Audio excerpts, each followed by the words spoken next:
தோழர்களுக்கு வணக்கம். நாம இதற்கு முன்னாடி திராவிட இயக்கத்தினுடைய வரலாற்றை அம், இதுவரை 6 பகுதிகள் பார்த்திருக்கிறோம். அதாவது நீதி கட்சி தொடங்குவதற்கு முன்பு இருந்த திராவிட இயக்கங்கள், திராவிடம் என்கின்ற பெயரிலான சங்கங்கள் தோன்றியது.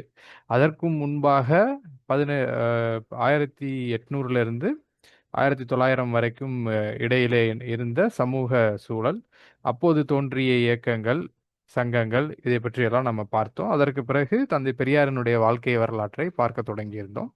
அதற்கு பிறகு சுயமரியாதை இயக்கம் எப்படி தோன்றியது, இதெல்லாம் நம்ம கடந்த வாரங்கள்ல பார்த்தோம்.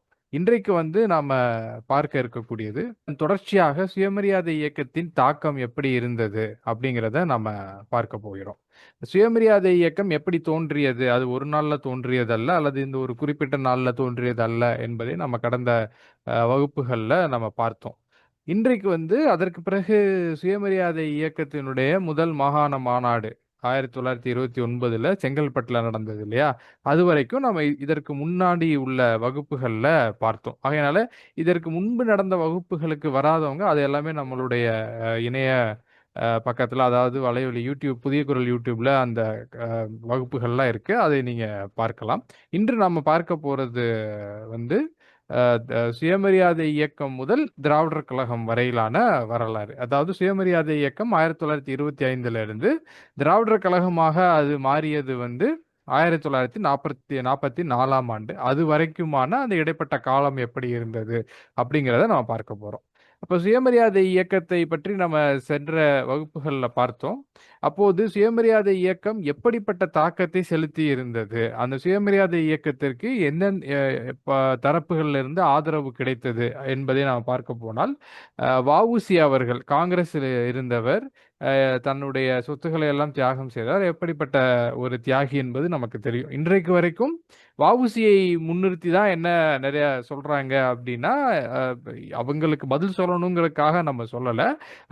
வஉசியை தமிழர் என்றும் தந்தை பெரியாரை கன்னடர் என்றும் பிரித்து இப்படியெல்லாம் பேசக்கூடியதெல்லாம் இன்றைக்கு அரசியல் போக்குல நாம பார்க்கிறோம். அதுல வஉசி அவர்களே தந்தை பெரியாரை பற்றியும் சுயமரியாதை இயக்கத்தை பற்றியும் குறிப்பாக, ஏன்னா தனிப்பட்ட முறையில நட்பு ரீதியாக ஒருவரை ஒருவர் பாராட்டுவது என்பது வேறு. ஆனால் அவர் நடத்தக்கூடிய சுயமரியாதை இயக்கத்தை பற்றி 1928ஆம் ஆண்டு வஉசி அவர்கள் என்ன சொல்லியிருக்கிறார் அப்படின்னு நம்ம பார்த்தோம்னா, தந்தை பெரியார் அவர்கள் நடத்தக்கூடிய இந்த சுயமரியாதை இயக்கம் ஒன்று மட்டும்தான் மற்ற எல்லா இயக்கத்தை விடவும் ஒரு நல்ல இயக்கமாக இருப்பதால் என்னால் ஆன உதவியை அவ்வியக்கத்துக்கு செய்து வருகிறேன் அப்படின்னு சொல்றார். அன்றைக்கு இருந்த, அதாவது சுயமரியாதை இயக்கம் நடந்து கொண்டிருக்கக்கூடிய காலகட்டங்களில் இருந்த மற்ற எல்லா இயக்கங்களை காட்டிலும் வஉசி போன்றவர்கள் எல்லா தரப்பினரோடும் பழகியவர்கள். அன்னி பெசன்ட் அம்மையார் முதற்கொண்டு ஹோம் ரூல் மூவ்மெண்ட், அதற்கு பிறகு காங்கிரஸில் இருந்த பிரிவினைகள், சுயராஜ்ய கட்சி, இப்படி பல்வேறு அமைப்புகளை, இயக்கங்களை பார்த்தவர். அவர் என்ன சொல்றார் அப்படின்னா, மற்ற எல்லா இயக்கத்தை காட்டிலும் ஒரு நல்ல இயக்கம் எதுவென்றால் அது சுயமரியாதை இயக்கமே ஆகும். அதனாலதான் என்னால் என்ற உதவியை நான் இந்த இயக்கத்திற்கு செய்து வருகிறேன். அதை விட நாயக்கர் அவர்கள் தமிழ்நாட்டின் எல்லா தலைவர்களையும் விட பெரிய தியாகி என்று தான் சொல்ல வேண்டும் என்று வஉசியை சொல்கிறார். அப்போ வஉசி தான் மிகப்பெரிய தியாகம் செய்தார், அவர்தான் தியாகி, பெரியார்லாம் என்ன தியாகம் செஞ்சார்னு இன்றைக்கு சிலர் பேசுறாங்க. அப்படிப்பட்ட வஉசியே தன்னை விட பெரிய தியாகி நாயக்கர் அவர்கள் என்று தந்தை பெரியாரை தான் அவரே சொல்லி இருக்கிறார். நாம வஉசி அவர்களை மிகுந்த மதிப்போடு பார்க்கிறோம். அவருடைய தொண்டை, தியாகத்தை எல்லாத்தையும் நாம் போட்டுறோம். நாம் இந்த மாதிரி ஒப்பீடை செய்யற அந்த ஒரு மனநிலையே நமக்கு என்றைக்குமே இருந்தது கிடையாது. ஆனால் இதையெல்லாம் நாம் இன்றைக்கு இந்த உண்மைகளை இன்றைக்கு இருக்கக்கூடிய தலைமுறைக்கு கொண்டு செல்ல வேண்டும் என்பதற்காக இதை நாம சொல்ல வேண்டிய தேவை நமக்கு இருக்கிறது. அதே போல இன்னொரு புறம் தாழ்த்தப்பட்டவர்கள், இன்றைக்கு தலித் என்று, பட்டியல் சமூகம் என்று இன்ற சொல்லாடல்களை நம்ம பயன்படுத்துறோம். அன்றைக்கு தாழ்த்தப்பட்ட வகுப்பினர்களாக அவர் இருந்த மக்களுக்கு இந்த இயக்கம் எதுவுமே செய்யவில்லை. சுயமரியாதை இயக்கம் என்பது பிற்படுத்தப்பட்ட, பார்ப்பனர் அல்லாத, அன்றைக்கு பிற்படுத்தப்பட்டவர்கள்னாலும் அது அனைத்து தரப்பினரையும் சேர்த்தது தான். பார்ப்பனர் அல்லாதவர்கள் அனைவருமே பிற்படுத்தப்பட்டவர்கள் தான். அப்படி இருந்தது. அதான் அது வந்து தாழ்த்தப்பட்டவர்கள் அல்லாத சில ஜாதிகளுக்காக வேலை செய்த இயக்கம் என்றெல்லாம் குற்றச்சாட்டு சொல்லப்பட்டது. ஆனால் அதே போல திரு சிவராஜ் அவர்கள் நமக்கு தெரியும். அவங்க வந்து அம்பேத்கரோடு இணைந்து டாக்டர் மீனாம்பாள் சிவராஜ் அவர்களும், திரு சிவராஜ் அவர்களும் இணைந்து பணியாற்றியவர்கள். அதெல்லாம் நமக்கு தெரியும். அப்ப அவர் அன்றைக்கு எம்எல்சியாகவும் அவர் இருக்கிறார். அப்ப அந்த எம்எல்சியாக இருக்கக்கூடிய டாக்டர் சிவராஜ் அவர்கள் தந்தை பெரியாரை பற்றி சொல்லும்போது, தாழ்த்தப்பட்ட வகுப்பினருக்காக மகத்தான வேலை செய்திருக்கும் நாயக்கர் அவர்களை எங்கள் சமூகத்தார் என்றும் மறக்கவே முடியாது. அதேபோல வைக்கத்தில் நடந்த இதை அவர் சொல்லிவிட்டு, சமூக சீர்திருத்தம் இன்றி அரசியல் சுதந்திரம் கொடுக்கப்படுமாயின் அதனால் எவ்வித நன்மையும் ஏற்படாது. சீர்திருத்தக்காரர்கள் பின்பற்ற தகுந்த தலைவர் நாயக்கர் ஒருவரே ஆவார். இப்ப 2 பேர் சொன்னதையும் நாம பார்த்தோம். தந்தை பெரியார் அவர்களை பற்றி வ.உ.சி. அவர்கள் சொன்னதும், டாக்டர் சிவராஜ் அவர்கள் சொன்னதை பார்த்தோம். தலைவர்கள் எல்லாம் பின்பற்றக்கூடிய தலைவர் தந்தை பெரியார். தியாகிகளை எல்லாம் விட பெரிய தியாகம் செய்தவர் பெரியார். அதே போல எல்லா தரப்பு வகுப்பினருக்காகவும் எந்த ஒரு பாகுபாடுமின்றி வேலை செய்தவர் பெரியார். சமூக சீர்திருத்தத்தை தன்னுடைய முதன்மையான நோக்கமாக, கொள்கையாக கொண்டு போராட்டத்தை செய்து வருபவர் பெரியார். இதுதான் சுயமரியாதை இயக்கம் தொடங்கிய காலகட்டத்தில், அதாவது 1925 இருந்து 28க்குள்ள ஏற்பட்ட தாக்கத்தை பற்றி அன்றைக்கு இருந்த தலைவர்கள், இன்றைக்கு வரைக்கும் எந்த தலைவர்களின் பெயரை சொல்லி அவர்களுடைய பங்கை நாம் மறைத்து விட்டோம், அவர்களுடைய வரலாற்றை நாம் இருட்டடிப்பு செய்து விட்டோம் என்று சொல்கிறார்களோ, அந்த தலைவர்கள் சொன்ன, அவர்கள் நேரடியாக தந்தை பெரியாரை பற்றியும் சுயமரியாதை இயக்கத்தை சமூக சீர்திருத்தத்தை பற்றியும் அவர்கள் சொன்ன அவர்களே சொல்லி இருக்கக்கூடிய அந்த செய்திகளை தான் நாம் இப்போது பார்த்தோம். ஆக சுயமரியாதை இயக்கம் என்பது எந்த அளவிற்கு அதனுடைய தாக்கம் தந்தை பெரியார் அவர்களினுடைய பிரச்சாரம் என்பது இருந்திருக்கிறது, எப்படிப்பட்ட மாற்றங்களை அது ஏற்படுத்தி இருக்கிறது என்பதை நாம வந்து அளவிட்டு ஒரு ஒரு ஒரு அளவுகோலாக நாம கருதும் போது இந்த இவர்களினுடைய வாக்குமூலங்கள், இந்த செய்திகள் வந்து எப்படிப்பட்ட தாக்கத்தை ஒரு 2-3 ஆண்டுகளில் இந்த இயக்கம் செய்தது என்பதை நாம பார்க்கிறோம். அதே போல சுயமரியாதை இயக்க மாநாடுகள் அப்படின்னு நம்ம பார்த்தோம். 1929ல அது நடைபெற்றது. அப்போதே அதற்கு எவ்வளவு பெரிய ஒரு ஆதரவு இருந்தது. அது ஒரு வரலாற்று சிறப்புமிக்க மாநாடு. அந்த மாநாட்டினுடைய அந்த செய்திகளை எல்லாம் நாம் சென்ற வாரம் பார்த்தோம். இப்ப இன்னைக்கு நாம பார்க்க போறது வந்து 2வது மாகாண மாநாடு ஈரோட்டில் நடைபெற்றது. 1930ஆம் ஆண்டு மே மாதம் 10, 11 தேதிகள்ல நடக்குது. அப்போவே இந்த மாநாடுகள்லாம் எப்படி நடக்குது அப்படின்னா, அதிலே இருக்க பெண்களுக்கான மாநாடு, இளைஞர்களுக்கான மாநாடு, இப்படி ஒவ்வொரு பிரிவினருக்குமாக தனித்தனி மாநாடுகளாகத்தான் அதுவே நடக்குது. அதாவது ஒரே மாநாடு தான் என்றாலும், அது இளைஞர் மாநாடு, மாதர் மாநாடு, சங்கீத மாநாடு இதெல்லாம் வந்து அதுல சேர்ந்து நடத்தப்படுது. அதாவது அந்த அந்த மாநாட்டுல தனித்தனி பகுதிகளாக. அப்ப அதுல வந்து இந்த 2வது மாநாட்டினுடைய மிக முக்கியமான தீர்மானங்கள்லாம் என்ன அப்படின்னா, நம்ம முதல் மாநாட்டிலே போட்ட அதே தீர்மானங்களை ஒட்டி ஜாதி பட்டங்களை துறக்கும்படி இன்னும் அதை வந்து நம்ம அதிகமாக வற்புறுத்தி தீர்மானங்கள் கொண்டு வரப்பட்டது. ஜாதி மத வேறுபாடின்றி அனைவரும் வந்து அனைத்து பொது இடங்களிலும் அனுமதிக்கப்பட வேண்டும்.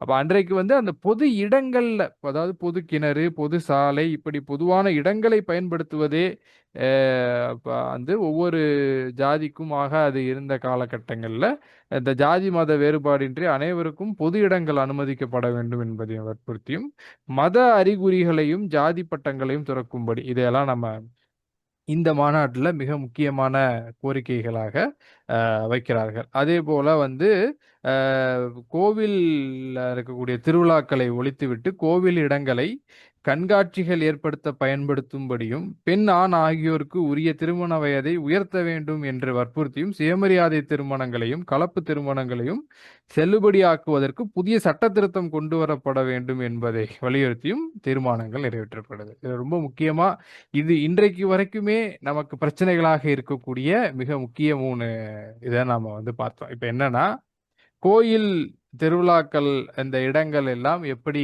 வந்து ஒரு குறிப்பிட்ட சிலருடையதாக, அது எந்த அளவிற்கு மக்கள் பயன்பாட்டுடையதாக இருக்கு, இதெல்லாம் இன்றைக்கு கூட நம்மளால வந்து பேச முடியாது.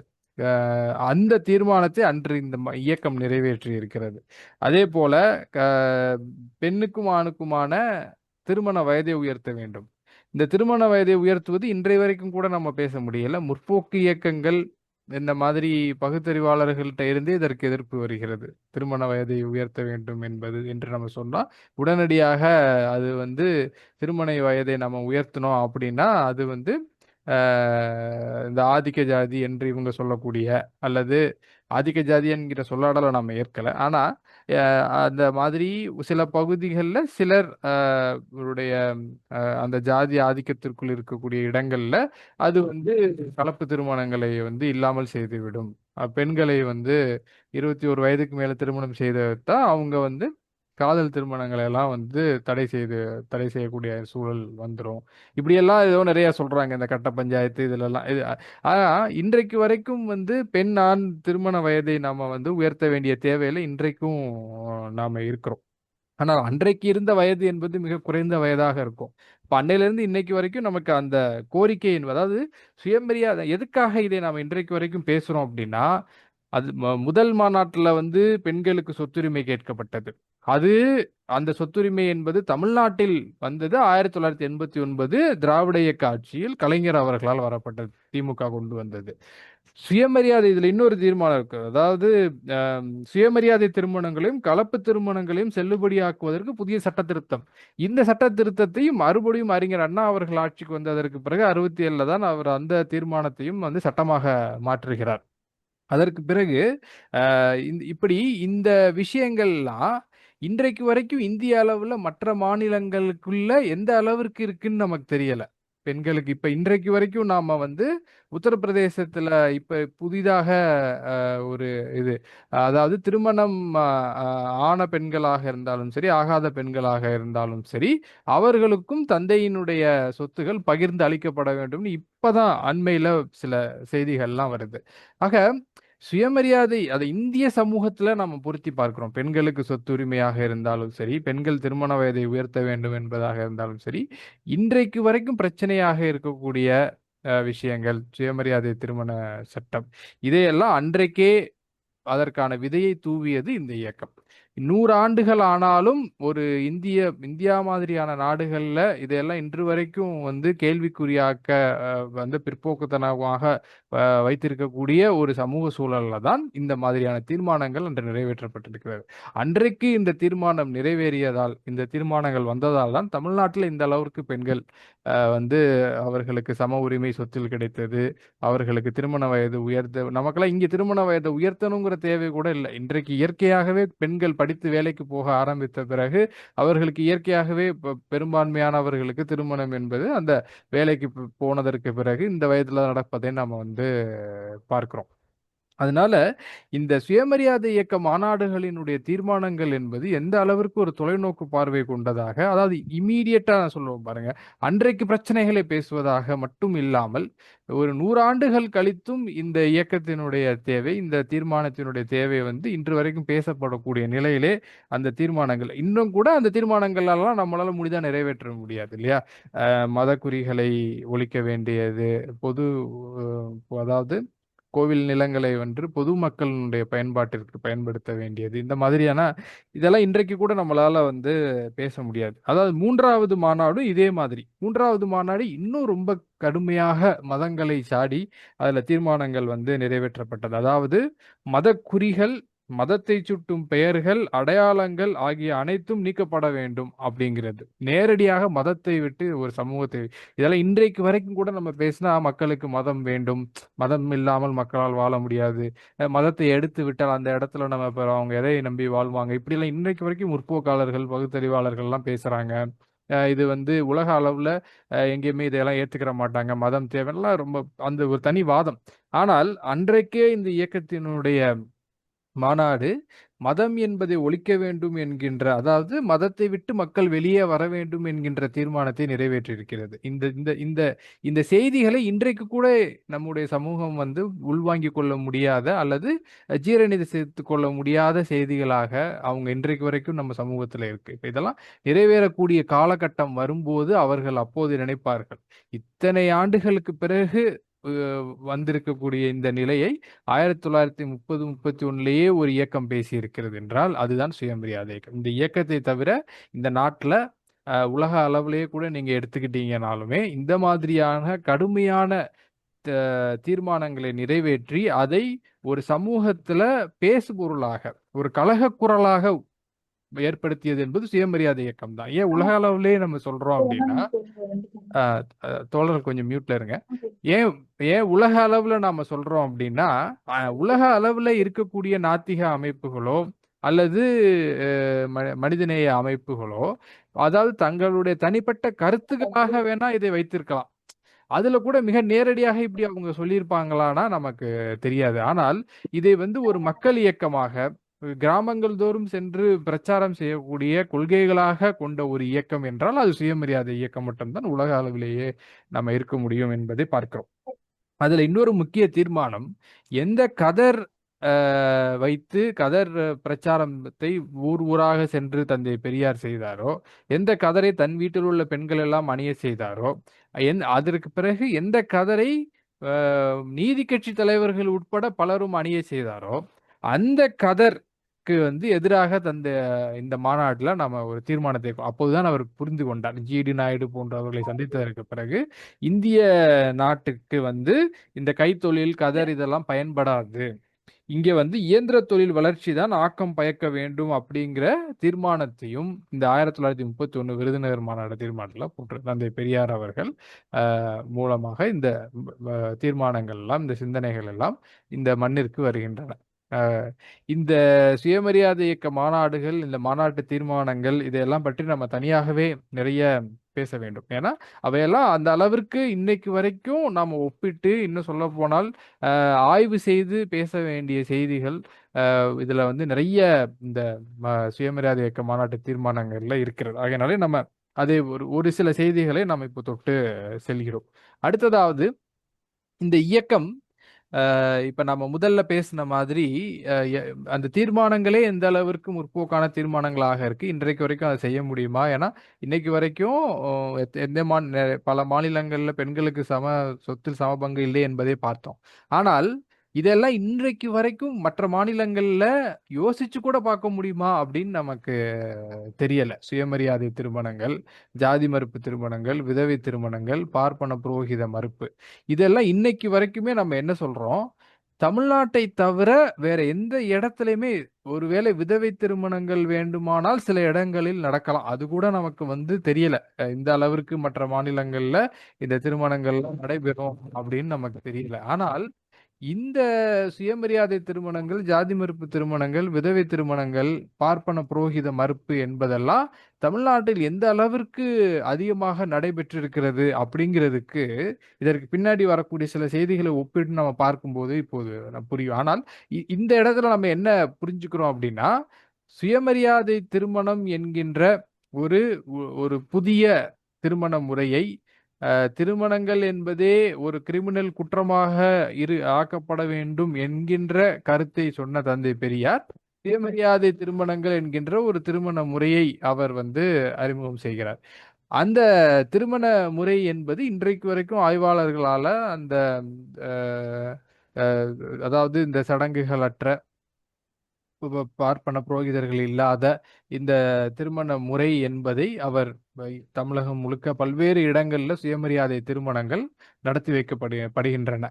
இதையெல்லாம் இன்று வரைக்கும் ஒரு மிகப்பெரிய தத்துவமாக, ஆய்வு பொருளாக இங்கே நடந்து வருவதை பார்ப்போம். அந்த திருமணங்களின் மூலமாகத்தான் தந்தை பெரியார் பெரிய பெரிய அளவிற்கு தன்னுடைய சொற்பொழிவுகளை நடத்தி மக்களிடம் கொண்டு போய் சேர்த்தார். ஏன்னா திருமணங்களுக்கு எல்லா தரப்பினரும் வருகிறார்கள். சுயமரியாதை திருமணங்களுக்கு திருமணம் என்று வரும்போது எல்லோருமே அதுக்கு வருவாங்க இல்லையா? அப்படி அதே போல கலப்பு மனங்கள், இன்றைக்கு நம்ம ஜாதி மறுப்பு திருமணங்கள்னு சொல்றோம், அன்றைக்கு அது வந்து கலப்பு மனங்கள், வேறு ஜாதியை அதெல்லாம் வந்து இன்னைக்கு கூட நம்ம வந்து மற்ற மாநிலங்கள்ல எல்லாம் நடக்குமான்னு நமக்கு தெரியல. அன்றைக்கு விதவை திருமணங்கள், அப்புறம் பார்ப்பன புரோகித மறுப்பு, வீட்டில் இருக்கக்கூடிய எந்த வித சடங்குகளுக்கோ அல்லது நிகழ்வுகளுக்கோ பார்ப்பனர்களை புரோகித சடங்குகளை செய்யக்கூடாது என்கின்ற அது அது இவையெல்லாம் வந்து ஒரு ஒரு ஒரு இயக்கம் செய்கிறது. அதுதான் நமக்கு ரொம்ப முக்கியம்.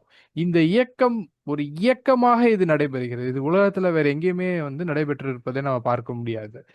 ஒரு இயக்கம் முன்னெடுத்து அது ஒரு மிகப்பெரிய அதிர்வுகளை இந்த சமூகத்துல ஏற்படுத்துது. எல்லாத்தையும் ஏன் என்று கேட்கிறார்கள்.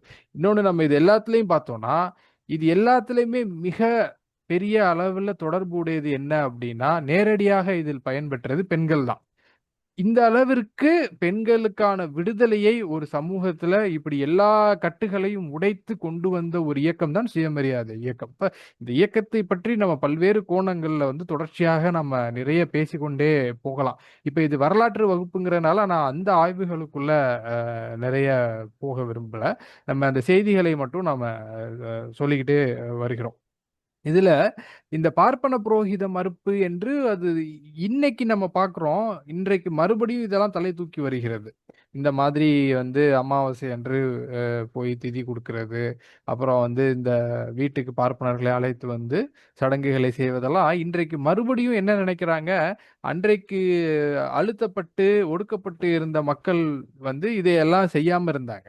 ஆனால் இன்றைக்கு அதே மக்கள் படித்து முன்னேறி கொஞ்சம் பணம் இதெல்லாம் வந்ததற்கு வசதி வாய்ப்புகள்லாம் வந்ததற்கு பிறகு, மேல் ஜாதிக்காரர்களா என்று சொல்லப்படுகிறவர்களை பார்த்து, அதை செய்தால் தான் நமக்கும் கௌரவம் என்று இன்றைக்கு மறுபடியும் இன்றைக்கு இருக்கக்கூடிய வரக்கூடிய தலைமுறையினர் இதையெல்லாம் மீண்டும் செய்து வர்றத நம்ம பார்க்குறோம். இந்த சடங்குகள, இந்த அதெல்லாம் அவங்களுக்கு என்னன்னு கூட புரியல. அவங்க ஏதோ அதெல்லாம் ஒரு ஒரு ஃபேஷனாவும் நெனச்சுக்கிட்டு செய்றாங்க.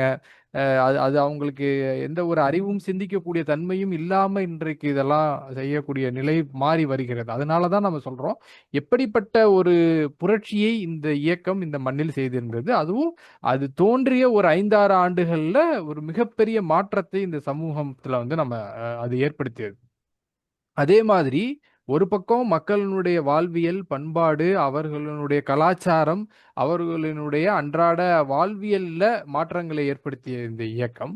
இன்னொரு புறம் புராண, இதிகாச, இலக்கியங்களை ஆராய்ச்சி செய்து, அது குறித்த கேள்விகளை தொடர்ச்சியாக அது எழுப்புகிறது. குடியரசின் மூலமாகவும், பெரியாரின் பகுத்தறிவு பரப்புரை மூலமாகவும், ராமாயண ஆராய்ச்சி, பெரிய புராண ஆராய்ச்சி, மகாபாரத ஆராய்ச்சி, எதையெல்லாம் புனிதம் என்று கற்பிதமாக வைத்திருந்தார்களோ, அந்த 2 பெரிய சமயத்தையும், வைணவ சமயத்தையும், சைவ சமயத்தையும் சேர்த்து எல்லாவற்றையும் புனிதங்களை எல்லாம் உடைத்து கேள்வி கேட்டு அனைத்தையும் வந்து மக்களிடம் கொண்டு போய் சேர்த்தது சுயமரியாதை இயக்கம். இப்ப இந்த நேரத்துல தான் இந்த மத மத அமைப்புகளும், மடங்களும், மடாதிபதிகளும், இன்னும் சங்கராச்சாரியார் போன்றவர்களும் மிகப்பெரிய ஒரு கவலைக்கு அதாவது ஒரு ஒரு ஒரு மிகப்பெரிய ஆட்டத்தை அவர்கள் காண்கிறார்கள். இப்படிப்பட்ட ஒரு பெரிய ஒரு கலாச்சார புரட்சி வந்து சுயமரியாதை இயக்கத்தால் நடத்தப்படுகிறது.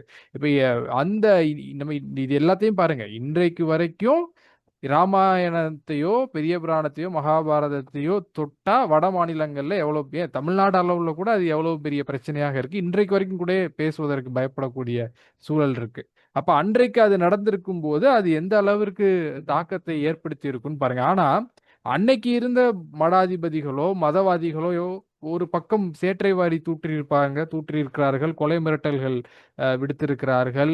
பெரியாரே சொல்ற மாரி பிளாக்மெயில்லாம் நெறைய பண்ணியிருக்காங்க. இந்த மாதிரி என்னென்னமோ செஞ்சு அச்சுறுத்தவும் செய்திருக்கிறார்கள். வந்து நேரடியாக வந்து வன்முறை செயல்கள்ல ஈடுபட்டிருக்கிறாங்க. என்னென்னமோ செய்திருக்கிறாங்க. ஆனால், இது எல்லாத்தையும் விட ரொம்ப முக்கியமா அவங்க என்ன செஞ்சிருக்காங்கன்னா, பெரியாரோடு ஏன்னா பெரியார் போன்ற தலைவர்களுக்கு இருக்கக்கூடிய அந்த ஆதரவை நம்ம பார்த்தோம் பாருங்க. எல்லா இயக்கங்கள்ல உள்ள தலைவர்களும் தந்தை பெரியாரோடு தந்தை பெரியாரை ஆதரித்து நிற்கிறார்கள். சமூகத்துல இருக்கக்கூடிய மிகப்பெரிய மனிதர்கள் எல்லாம் தந்தை பெரியாரை வந்து ஒரு தந்தை பெரியாருக்கு ஆதரவாக நிற்கிறார்கள். இப்படி இருக்கிற பட்சத்துல, இந்த மடாதிபதிகளும், சங்கராச்சாரியார் போன்றவர்களும் என்ன பண்றாங்க, பெரியாரோட அணுக்கமாக அவரிடம் பேசி, சொல்லி எங்கள இந்த மாரிலாம் ரொம்ப சொல்லாதீங்க. இதெல்லாம் நன்மைக்கு தான் எப்படியோ அவர வந்து அ இதெல்லாம் இப்படி நம்ம பார்க்கக்கூடாது. இது இந்த மாரி நன்மைக்காக தான் செய்யப்பட்டிருக்கு. அப்படியெல்லாம் சொல்லி தங்களுடைய பக்கம் வந்து அவரை எப்படியாவது நம்ம இது பண்ணி இதையெல்லாம் கொஞ்சம் மட்டுப்படுத்தணும். ஏன்னா, இப்ப நேர்ல பார்த்து சொல்லும்போது ஒரு சிலர் கொஞ்சம் சரி இவ்வளவு சொல்றாங்க. நம்ம இதெல்லாம் அவ்வளவா பண்ண வேண்டாம். இத வேணா கொஞ்சம் நம்ம இது பண்ணிக்கிறலாம். ரொம்ப இத பத்தி இப்படியெல்லாம் சில மாற்றங்களை தந்தை பெரியாரிடம் செய்வதற்காக நினைச்சு தான் அப்ப என்ன பண்றாங்கன்னா, சங்கராச்சாரியா தந்தை பெரியாருக்கு வந்து ஒரு கடிதம் எழுதினார். அந்த கடிதத்துல அவர் என்ன சொல்றாரு அப்படின்னா, தந்தை பெரியாரை நாம வந்து தான் சந்திக்க வேண்டும் அப்படின்னும், அந்த சந்தித்து அவர் வந்து சில விஷயங்களை வந்து இதெல்லாம் பற்றி பேச வேண்டும் என்றும், நீங்க வந்து நல்ல காரியங்களை செய்கிறீர்கள். உங்களுடைய தொண்டு வந்து இந்த சமூகத்திற்கு தேவை என்று பெரியாரை பாராட்டி அவர் அந்த கடிதம் எழுதி, உங்களை நாங்கள் சந்திக்க வேண்டும் அப்படின்னு அவர் வந்து எழுதுறார். ஆனால் பெரியார் அவரை சந்திக்கவில்லை. அவருக்கு நன்றி மட்டும் தெரிவித்து, உங்கள் கடிதம் கிடைத்தது. எனக்கு வந்து அது ரொம்ப நீங்க என்னை பாராட்டி எழுதியிருக்கு. உங்களுக்கு நன்றி. ஆனால் நம்ம 2 பேரும் சந்திக்கிறதுனால 2 பேருடைய கொள்கைகளும் மாறப்போறது கிடையாது. அப்படிங்கிற மாரி அவர் வந்து ஒரு செய்தியை மட்டும் குடியரசில் வந்து அவர் எழுதி விடுகிறார். அப்ப அந்த அளவிற்கு சங்கராச்சாரியார் போன்றவர்களே தந்தை பெரியாரை சந்திக்க வேண்டும். இத பற்றி வந்து பெரியாரை பாராட்டி தான் அவங்க எழுதுறாங்க. நீங்க வந்து இந்த மாதிரி சில விஷயங்களை மட்டும் செய்யாதீங்க அப்படிங்கிற மாரி கொஞ்சம் இறங்கி தான் வந்து கேட்டிருக்கிறாங்களே தவிர, இன்றைக்கு இருப்பவர்களைப் போல இப்படி எல்லாம் ரொம்ப அநாகரிகமாக அப்படியும் ஒரு பக்கம் நடந்திருக்காங்க. ஆனால் இந்த மாதிரியும் சில அ வரலாற்று நிகழ்வுகள் நடந்திருக்கிறதை நாம வந்து பார்க்க முடிகிறது. அதற்கு பிறகு தந்தை பெரியார் வந்து வெளிநாடுகளுக்கு அவருடைய பயணம் மேற்கொள்கிறார். மலேயாவில வந்து தந்தை பெரியாரினுடைய சுயமரியாதை கருத்துக்கள் மலேயா, சிங்கப்பூர் போன்ற அன்றைக்கு வந்து சிங்கப்பூர் இல்ல இல்லையா? மலேயால தான் எல்லாமே. அதனால அன்றைக்கு அங்க இருந்த தமிழர்களோடு சுயமரியாதை கருத்துக்களை அவர் வந்து அ அவருடைய சுயமரியாதை கருத்துக்களால் அவர்கள் ஈர்க்கப்பட்டு, அவரை அங்கே அழைத்து பல்வேறு இடங்கள்ல அவர் தந்தை பெரியார் உரையாற்றுகிறார். அவருடைய சுயமரியாதை கருத்துக்கள் வந்து அங்கே உள்ள மக்களாலும் பெரிய அளவுல வரவேற்கப்படுது. அதற்கு பிறகு ஐரோப்பாவிற்கு தந்தை பெரியார் 1931 ஓராண்டு காலம் கிட்டத்தட்ட ஐரோப்பாவுல ஜெர்மனி, ஸ்பெயின், ரஷ்யா, இங்கிலாந்து போன்ற 4 நாடுகளுக்கு அவர் சென்று வருகிறார். இதுதான் ரொம்ப வரலாற்றுல ரொம்ப மிக முக்கியமான நிகழ்வுகள் இதெல்லாம். தந்தை பெரியார் அவர்களை அன்று அவர் வந்து ஏதோ சுத்தி பார்க்கறக்காக போல.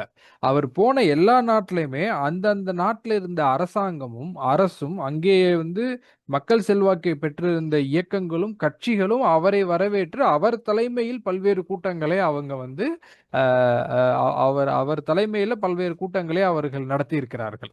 இதெல்லாம் வரலாற்றுல மிக தெளிவாக பதிவாகி இருக்கிறது. ஜெர்மனியாக இருந்தாலும் சரி, ஸ்பெயின், ரஷ்யா, இங்கிலாந்து போன்ற இது இது இது ஒண்ணொண்ணையும் ஒவ்வொரு நாட்டிலயும் அவர் அந்த ஓராண்டு காலம் அவருடைய அந்த பயணம் என்பது தனியாகவே நாம பார்க்க வேண்டிய ஒன்று.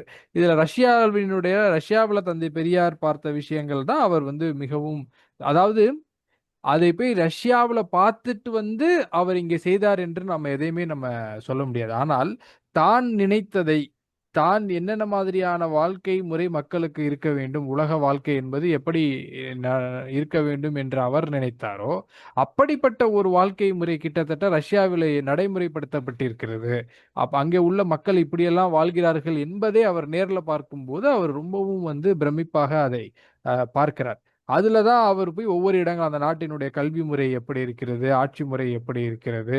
அங்க உள்ள அ மக்களினுடைய வாழ்க்கை நிலை எப்படி இருக்கிறது? பொருளாதாரம் எப்படி இருக்குன்னு ஒண்ணொன்றையும் அவர் வந்து அவர் அங்க இருந்த நாட்கள்ல அதை ஒரு சுற்றுலாவாகவோ, ஓய்வெடுத்துட்டு அப்படி இயற்கையை ரசித்துக் கொண்டோ, அ அப்படி தன்னுடைய உடம்பை தேற்றுவதற்காக அப்படியே அவர் அங்க இல்ல. அவர் இருந்த வெளிநாட்டு பயணங்கள்ல. மிக குறுகிய நேரம் மட்டும், ரொம்ப சில மணி நேரங்கள் மட்டுமே தூங்கிக் கொண்டு, அந்த நாடுகள்ல என்னென்னலாம் பார்க்க முடியும்? அதுல உள்ள என்னென்ன விஷயங்களெல்லாம் நாம் ஆய்வு செய்ய முடியும்? எதையெல்லாம் நாம் பார்த்து தெரிந்து கொள்ள வேண்டுமோ, அது அத்தனை இல்லன்னா ஒரு மனிதர் எப்படி இத்தனை துறைகளையும் அந்தந்த நாட்டினுடைய அத்தனை பகுதிகளுக்கும் சென்று பார்த்து, அதுல வந்து தெரிந்து கொள்ள முடியும். அப்ப அது எல்லாத்தையும் அவர் அந்தந்த நாடுகள்ல போய் பார்க்கிறாரு. அதுல தான் அந்த ஜெனரல் கிட்சன்னு அவங்க அங்க வச்சிருக்காங்க. அதாவது பொது சமையல் அறை. ஒவ்வொரு வீட்லயும் வந்து பெண் சமைக்க வேண்டும். ஆண்கள் அந்த குடும்பம் வந்து பெண் சமைத்து அந்த குடும்பம் சாப்பிட வேண்டும் என்பதெல்லாம் ரஷ்யாவுல எப்படி தகர்க்கப்பட்டு ஜெனரல் கிட்சன் என்று உருவாக்கப்பட்டு, எல்லோருமே எப்படி நம்ம மற்ற விஷயங்கள வெளியிலிருந்து வாங்குறோமோ, அது மாரி அந்த ஒரு உணவும் கூட ஜெனரல் கிட்சன்ல இருந்து தயாரிக்கப்பட்டு எல்லோரும் இருப்பதெல்லாம் அவர் பார்த்து, தந்தை பெரியார் அவர்கள் அதையெல்லாம் உள்வாங்கிக் கொண்டு தான் அதற்கு பிறகு அவரு தொடர்ச்சியாக தன்னுடைய பயணத்தை மேற்கொள்கிறார். அதுல வந்து என்னன்னா, அரசாங்க விருந்தினராகவே அவர் அறிவிக்கப்பட்டார். ரஷ்யாவில் அவர் இறங்கின உடனே இந்த அரசாங்கத்தினுடைய விருந்தினராக தந்தை பெரியார் பார்க்கப்பட்டார். அப்படி விருந்தினராகவே அவர் நடத்தப்பட்டார். அவருக்காக மொழிபெயர்ப்பாளர்களை அவர்கள் அந்த ரஷ்ய அரசாங்கம் கொடுத்திருந்தது. ஏன்னா, அவர் எல்லா இடங்களையும் போகணும். அவர் என்ன சொல்றாரு, அங்க உள்ளவங்க என்ன கருது என்று அவருடைய அந்த பயணத்திற்காக மொழிபெயர்ப்பார் பாளர்களே அவர்கள் ஏற்பாடு செய்திருந்தார்கள். அதற்கு பிறகு என்னன்னா, அந்த நம்ம சொன்ன மாதிரி தந்தை பெரியார் கூட வந்த ராமநாதன் அவர்கள் வந்து உளவு பார்க்கப்பட்டார். அவருடைய நடவடிக்கைகள் அன்றைக்கு ட்ராட்ஸ்கி இவர்களோடு ஆதரவாக இருந்ததால, அதற்கு பிறகு தந்தை பெரியார், ஸ்டாலின் அவர்களுடைய அந்த சந்திப்பு வந்து நடைபெறாமல் ரத்து செய்யப்பட்டது. ஏன்னா பெரியார் வந்து அதற்கு ஒப்புதல் வாங்கியிருக்கிறார். அவங்களை சந்திக்கிறதுக்காக. அதுல வந்து இந்த மாதிரி அவர் கூட வந்த அ ராமநாதன் அவர்களினுடைய இந்த விஷயங்கள்னால தான் என்ன ஏற்பட்டுருச்சு அப்படின்னா, அவரால வந்து ஸ்டாலின வந்து சந்திக்க முடியல. ஆனாலும் அதற்கு முன்பு நடந்த மே தின விழாவில் ஸ்டாலின் முன்னிலையிலேயே அவர் வந்து கலந்து கொள்கிறார். ஆனால் ஸ்டாலினை தனியாக அவரால வந்து சந்திக்க முடியல. அதனால அவர் அதற்கு பிறகு இங்கிலாந்து இதெல்லாம் முடித்துவிட்டு இங்கிலாந்துல தான் நம்ம பார்த்தோம். அந்த போன வகுப்புல ஓவியா தோழர் கூட சொன்னாங்க இல்லையா? அந்த தொழிலாளர்களுடைய கூட்டத்துல போய் அவர் பேசும்போது, இந்தியாவில் உள்ள தொழிலாளர்கள் எப்படி சுரண்டப்படுகிறார்கள் என்பதை அவர்களிடமே சொல்லி, தொழிலாளர்கள் ஒன்றுபட வேண்டும். இந்தியர்களை உடைய வாழ்க்கையை வந்து பரிகசிக்க உங்களுக்கு எந்த உரிமையும் இல்லை. ஏன்னா நீங்க இந்தியர்களை எப்படி சுரண்டுகிறீர்கள் என்று அவர்களையே விமர்சித்து பேசியவர் பெரியார். அதற்கு பிறகு அவர் வந்து இங்க வந்ததற்கு பிறகுதான் ரஷ்யாவெல்லாம் சென்று வந்ததற்கு பிறகு சமதர்ம இயக்கம் என்பதை முன்னெடுக்கிறார். அப்போதான் ஈரோட்டு திட்டம் என்று நம்ம சொல்லக்கூடிய சுயமரியாதை சமதர்ம மாநாடு 1933ல நடத்தப்படுது. அதுக்கு முக்கியமாக சிங்காரவேலர், ஜீவானந்தம் இவர்களெல்லாம் அதுல பணியாற்றுகிறார்கள். அப்போ ஆங்கிலேய அரசை எதிர்த்து அவர் எழுதிய இன்றைய ஆட்சி முறை ஏன் ஒழிய வேண்டும், தொடர்ந்து குடியரசுல அவர் வந்து பொது உடைமை கருத்துக்களை பரப்புகிறார்.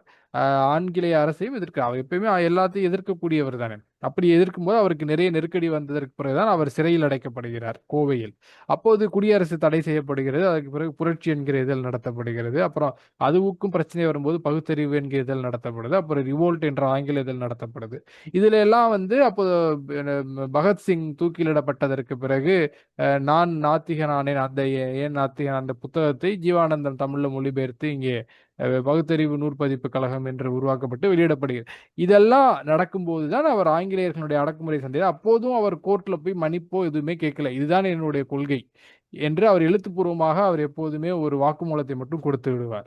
அப்ப இந்த கொள்கைக்கு நீங்க தண்டனை கொடுத்தாலும் சரி, என்ன விடுதலை செய்தாலும் நான் எதை நான் வேண்டுமானாலும் ஏற்றுக்கொள்ள தயாரா இருக்கிறேன்னு சொன்னப்பதான் அவருக்கு தண்டனை கொடுக்கப்படுது. அந்த நேரத்துல தான் ராஜாஜியும் கோவை சிறையில அடைக்கப்பட்டிருந்தார். அப்போதான் மறுபடியும் 2 பேரும் சேர்ந்து சந்திக்கக்கூடிய வாய்ப்பு கிடைக்குது.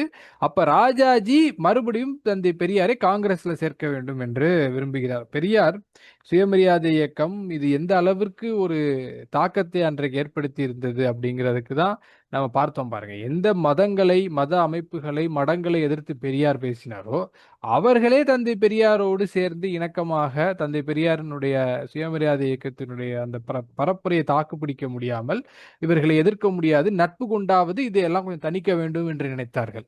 அதே மாதிரி தன் பெரியார் அவர்களினுடைய இந்த இயக்கத்தினுடைய தாக்கம் மக்களிடம் சென்று சேருவதை பார்த்து நீதி கட்சி, நம்ம நீதி கட்சியினுடைய வரலாற்று நம்ம சென்ற வகுப்புகள்ல பார்க்கும் போதே பார்த்தோம். நீதி கட்சியினுடைய தலைவர்கள் தந்தை பெரியாரை தொடர்ச்சியாக அழைத்து கொண்டே இருக்கிறார்கள். நீங்கள் நீதி கட்சிக்கு வந்து முக்கிய பொறுப்பை ஏற்க வேண்டும் என்று பனகல் அரசர்ல இருந்து அன்றைக்கு இந்த இந்த காலகட்டம் அவர் சிறையில் இருக்கும்போது பொப்பிலி அரசர் வரைக்கும் நீதி கட்சிக்கு அழைத்து கொண்டிருக்கிறார்கள். ராஜாஜி மறுபடியும் தந்தை பெரியாரை சந்தித்து நீங்க மறுபடியும் காங்கிரஸ்ல வந்து சேர்ந்து செயல்படணும், உங்களுக்கு என்ன உங்களுடைய கோரிக்கைகள் வைக்கிறீங்களோ அதையெல்லாம் நாங்கள் ஏற்றுக்கொண்டு செயல்படுகிறோம் என்று மறுபடியும் ராஜாஜி தந்தை பெரியாரை சிறையில் சந்தித்து சொல்கிறார். அப்ப பெரியார் வந்து ஒரு 15 அம்ச திட்டத்தை அவர் வந்து கொடுத்து, இந்த 15 அம்ச திட்டங்களையும் எந்த கட்சி ஏற்றுக்கொள்கிறதோ அந்த கட்சியை நான் ஆதரிக்கிறேன் அப்படின்னு சொல்றாரு. இது எல்லாமே நம்ம இன்னைக்கு வரைக்கும் பார்த்தோம்னா இந்த இந்த 15 வேலை திட்டம்னு அவர் சொன்னாரு. மிக அதாவது இன்றைக்கும் இந்த 15ம் பொருந்தக்கூடிய ஒன்று. இது இது இந்த 15 தனித்தனியாக இதெல்லாம் தனியாகவே நாம வந்து பார்க்க வேண்டும். இதை நீதி கட்சி ஏற்றுக்கொண்டதால் அவர் நீதி கட்சியை ஆதரிக்கிறார் தந்தை பெரியார். அதனால இது ஒரு பெரிய ஆய்வு. இந்த இதுக்குள்ள இந்த 15க்குள்ள போனோம்னா நம்ம இன்னும் நிறைய பேச வேண்டியிருக்கும். அதனால அதுல நம்ம வேகமா வந்துடுறோம். அதற்கு பிறகு நீதி கட்சி வரலாற்றில் நம்ம பார்த்தோம். நீதி கட்சி அந்த 35க்கு பிறகு நடந்த தேர்தலில் தோற்று விடுகிறது. அப்ப காங்கிரஸுக்கு ஒரு மிகப்பெரிய ஆதரவு ஏற்படுது. ஏன் அப்படின்னா காந்தியார் வந்து மிகப்பெரிய அளவுல காங்கிரஸ் இயக்கம் அவங்களுடைய அந்த பிரச்சாரங்கள் எல்லா இடங்களுக்கும் போய் சேருகிறது. அப்ப கிராமங்கள் தோறும் போய் சேருகிறது. அப்ப அதற்கு பிறகுதான் என்ன முடிவெடுக்கப்படுகிறது என்றால், இன்னும் கிராமங்கள் தோறும் நாம சென்று மக்களிடம் வந்து இந்த சுயமரியாதை இயக்க கருத்துக்களை வேரூன்ற செய்ய வேண்டும். இந்த மாதிரி காங்கிரஸ் போன்ற இயக்கங்களுக்கு மக்கள் ஆதரவு தருகிறார்கள் என்றால், அப்ப இன்னும் நம்ம அவங்களை பற்றியெல்லாம் எடுத்து சொல்ல வேண்டும் என்கின்றதெல்லாம் சிறி தாலுகா சுயமரியாதை மாநாட்டில் தான் தீர்மானிக்கப்படுது. இந்த மாநாட்டில் தான் அண்ணா முதன் முதலாக தலைமை வகிக்கிறார். இப்பதான் பேரறிஞர் அண்ணா அவர்கள் வருகிறார். அப்ப அவர் தான் வந்து இந்த மாநாட்டுக்கு தலைமை வகிக்கிறார். இந்த மாநாட்டில் அறிஞர் அண்ணா சொன்னது, நம்ம முன்னாடி பார்த்தோம் பாருங்க, 1928ல வஉசியும் டாக்டர் சிவராஜ் அவர்களும் அந்த இயக்கத்தினுடைய தாக்கம் எந்த அளவிற்கு இருந்ததுன்னு சொன்னாங்க. அடுத்த 10 ஆண்டுகள்ல அறிஞர் அண்ணா சொல்கிறார், இதுவரைக்கும் இந்த சமூக சீர்திருத்தவாதிகள் 150 ஆண்டுகளாக செய்ய முடியாத ஒன்றை இந்த 10 ஆண்டுகளில் நம்முடைய சுயமரியாதை இயக்கம் செய்து காட்டியிருக்கிறது அப்படின்னு அறிஞர் அண்ணா அவர்கள் வந்து சொல்கிறார்கள். ஒரு 10 ஆண்டுகள்ல இந்த சமூகம் அடைந்த மிக பெரும் மாற்றம். இன்றைக்கு கூட அதே நிலை நமக்கு இங்கே இல்ல. இன்றைக்கு அந்த சுயமரியாதை இயக்கம் நடைபெற்ற அந்த சூழல்ல தமிழக மக்கள் இருந்த அவர்களிடம் இருந்த ஒரு பகுத்தறிவு, அவங்களிடம் இருந்த அந்த ஒரு பகுத்தறிவு கொள்கைகள், சுயமரியாதை உணர்வு, இது இன்றைக்கு வந்து இருக்குமா அப்படின்னு கேட்டா, இன்றைக்கு கூட அது இல்ல. ஆனால் அது அது பின்னாடி நீர்த்து போயிருக்கிறத நம்ம பார்க்கிறோம். அந்த அந்த ஆண்டுகள்ல ஏற்பட்ட ஒரு தாக்கம் என்பது ஒரு மிகப்பெரிய அளவிலான ஒன்று. அப்போதுதான் இன்னும் தீவிரமாக முடிவெடுக்கப்படுகிறது. அறிஞர் அண்ணா போன்ற இந்த மாதிரி சுயமரியாதை இயக்க, அப்ப அவர் சி.என். அண்ணாதுரை தானே, சுயமரியாதை இயக்க வீரர்களை கொண்டு ஒவ்வொரு கிராமங்கள் தோறும் மக்களிடம் சென்று பிரச்சாரம் செய்வது என்பது அதுல முடிவெடுக்கும். அதற்கு பிறகு ரொம்ப முக்கியமானது, ராஜாஜி ஆட்சிக்கு வந்ததற்கு பிறகு இந்தி கட்டாயமாக கொண்டு வருகிறார். அப்ப இந்திய எதிர்ப்பு போர் மிகப்பெரிய அளவுல, அதான் தமிழ்நாடு தமிழருக்கே என்கிற முழக்கம் அதுல உருவாகிறது. பெரியார் தான் முன்னின்று நடத்துகிறார். அப்போதும் தந்தை பெரியார் இந்திய எதிர்ப்பு போர்ல சிறையில் அடைக்கப்படுகிறார். அந்த சிறையில தான் நம்ம பார்க்கிறோம் இல்லையா, நடராசன், தாளமுத்து இவர்கள் எல்லாம் சிறையிலேயே இறந்த சூழல் ஏற்பட்டு அது மிகப்பெரிய கிளர்ச்சியை ஏற்படுத்துது. அப்பதான் தந்தை பெரியாருக்கு பெண்கள் மாநாடு நடைபெற்ற போது 38ல இதுவரை ராமசாமி பெரியார் என்று அழைத்து வந்த தந்தை பெரியாரை இனிமேல் வெறும் பெரியார் என்று மட்டும்தான் அழைக்கப்பட வேண்டும். அதற்கு முன்பிருந்தே அவர் வந்து பெரியார் ராமசாமி, ராமசாமி பெரியார் என்று அழைக்கப்பட்டிருக்கிறார். ஆனால் அதற்கு பிறகு இனி வந்து அவர் பெரியார் என்று மட்டும்தான் அழைக்கப்பட வேண்டும் என்கின்ற பட்டமும் 1938ல கொடுக்கப்படுகிறது. இந்த இந்திய எதிர்ப்பு போராட்டம் என்பதுதான் தமிழன் தொடுத்த போர் என்று நம்ம ஒரு புத்தகமாக வெளிவந்தது. அதுல இதனுடைய செய்திகள் மிகப்பெரிய அளவுல இருக்கு. அதை வந்து இளஞ்செழியன் அவர்கள் தமிழன் தொடுத்த போர் என்றே எழுதியிருந்தார்.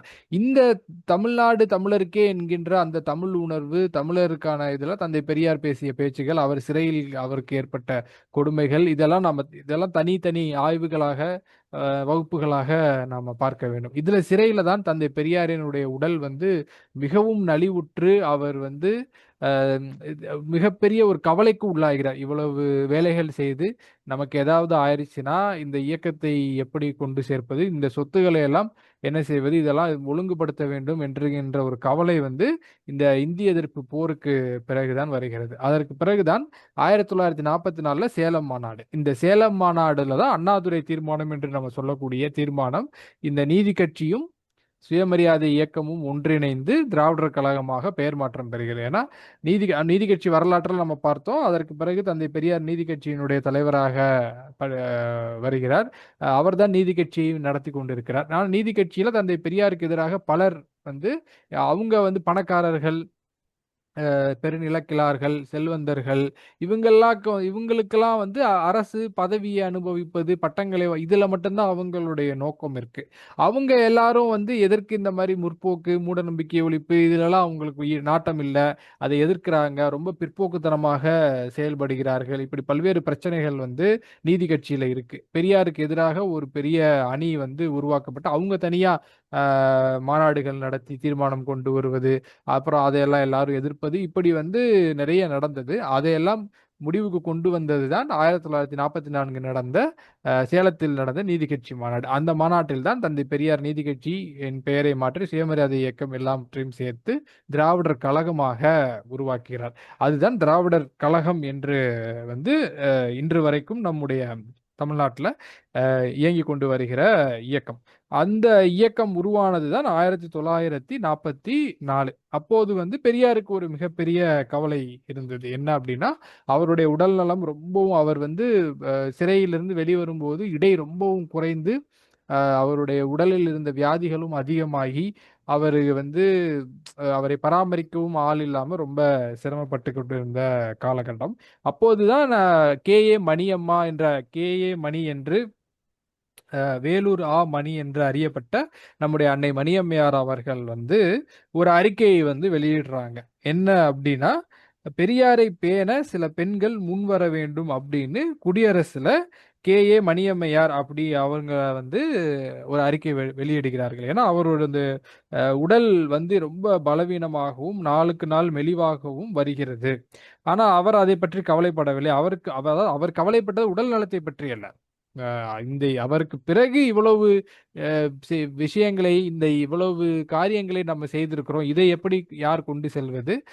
இந்த சொத்துகள் இவ்வளவு இருக்கு. இதையெல்லாம் என்ன, அதை பற்றி தான் இது மக்களுக்கு போய் சேர வேண்டும் அப்படிங்கிறது தான் அவருடைய கவலை.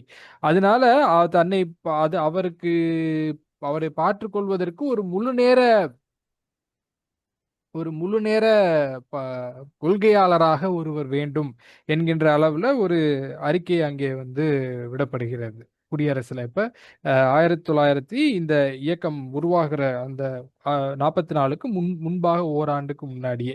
அப்பதான் திராவிடர் கழகம் என்கின்ற பெயருக்கான இது ஏன் வந்தது? அதை எப்படி எதிர்த்தார்கள்? அதையெல்லாம் மீறி எப்படி இந்த திராவிடர் கழகம் உருவானது? அப்படிங்கிறத நம்ம அடுத்த வகுப்புல நம்ம சந்திக்கலாம். இதுவரைக்கும் சுயமரியாதை இயக்கமாக செயல்பட்டு வந்த இந்த இயக்கம் நீதி கட்சியின் தலைவராக தந்தை பெரியார் பொறுப்பேற்று, அதற்கு பிறகு சுயமரியாதை இயக்கம் நீதி கட்சி என்றும் இணைந்து 1944 சேலம் மாவட்டத்தில் திராவிடர் கழகமாக அது வந்து உருவாகிறது. இந்த அளவில் நாம் இன்றைய வகுப்பை வந்து நிறைவு செய்யலாம். நன்றி. கலந்து கொண்ட தோழர்கள் அனைவருக்கும் நன்றி. நன்றி.